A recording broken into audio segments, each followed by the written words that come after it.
Well, a couple weekends ago, I put a hydraulic rear brake on the DB17, and I kind of half-assed it, and it had a lot of issues. But today I just had to completely fix it. I had to make this bracket.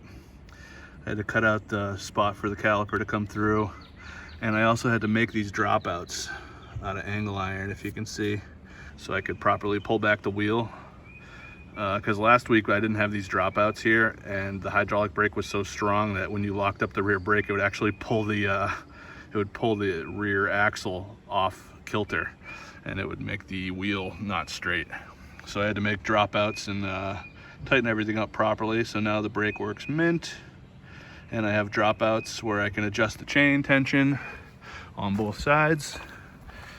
And that is awesome now. The chain is perfectly tensioned, and I got the dropouts on both sides, and I have the bolt in there to align the rear axle, make it nice and straight. And you can see it's nice and straight right now on the shock, and everything lines up mint. Kind of a weird setup, because usually on a dirt bike the rear caliper is mounted onto the axle with some special hardware, and it locks into this pin right here. But the way I did it was I just bolted it to the rear of the swing arm itself, and I tapped 2 bolts right through here, and I got them bolted through, and it worked out pretty mint. This is actually the rear brake hose off of the electric eBay dirt bike, and this is the caliper that I bought on eBay that was originally for the eBay dirt bike, but it was huge and super overkill. So this thing is like a caliper made for a real full-size 250 dirt bike, and this bike weighs like maybe 90 pounds. I don't even know, it's probably on the high side because it doesn't weigh that much at all. So the rear brake, you can just lock up the tire now. It's pretty awesome. And I also cut off a few accessories. There was like a big gas tank mount sticking up here. I cut that off.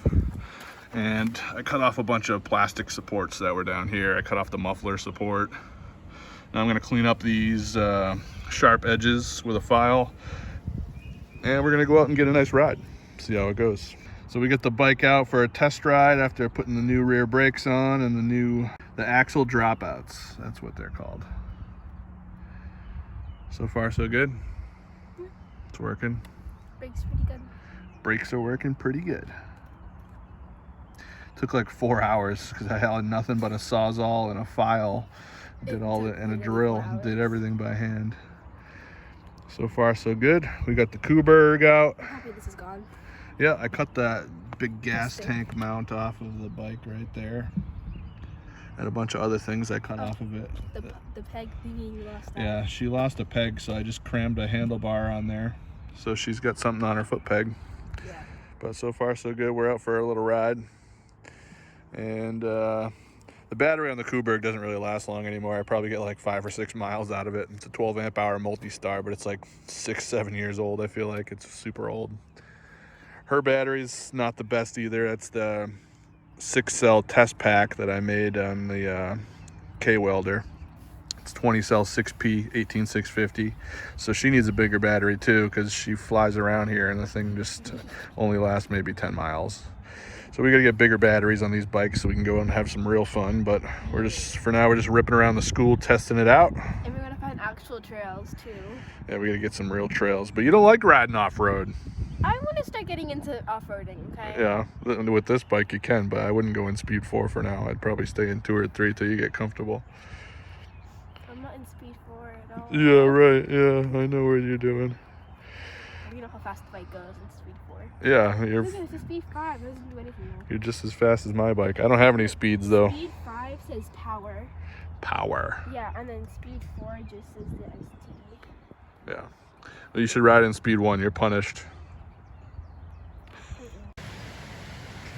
All right, we're at a little halfway point in the trail, testing out the LR DB17. Now that I got the rear hydraulic brakes mounted and the new axle dropouts that I just made today. So far, everything's holding up great. The chain is nice and tensioned, and the rear wheel is still nice and straight, and there's no drag at all on the hydraulic brakes. The rotor's not hot. Everything's lined up good. and everything's working great. Are they working good? So far, so good. Pretty. Yeah, there's a little river over here where we just stopped real quick. Got the Kuberg right here.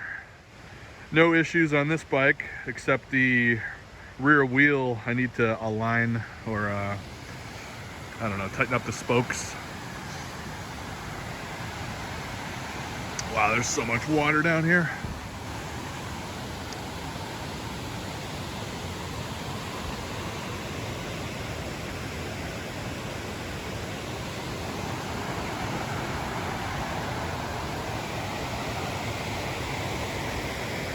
Oh, we have a little bench we can sit at. Look at that. The water's flowing. Like, Over there last time. yeah. Oh, look at that tree. It like fell off. Knock it off.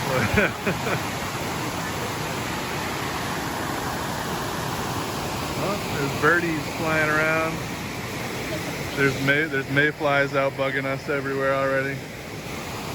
But here's the reservoir in town. We like to come rip around the reservoir because there's not so much traffic down here.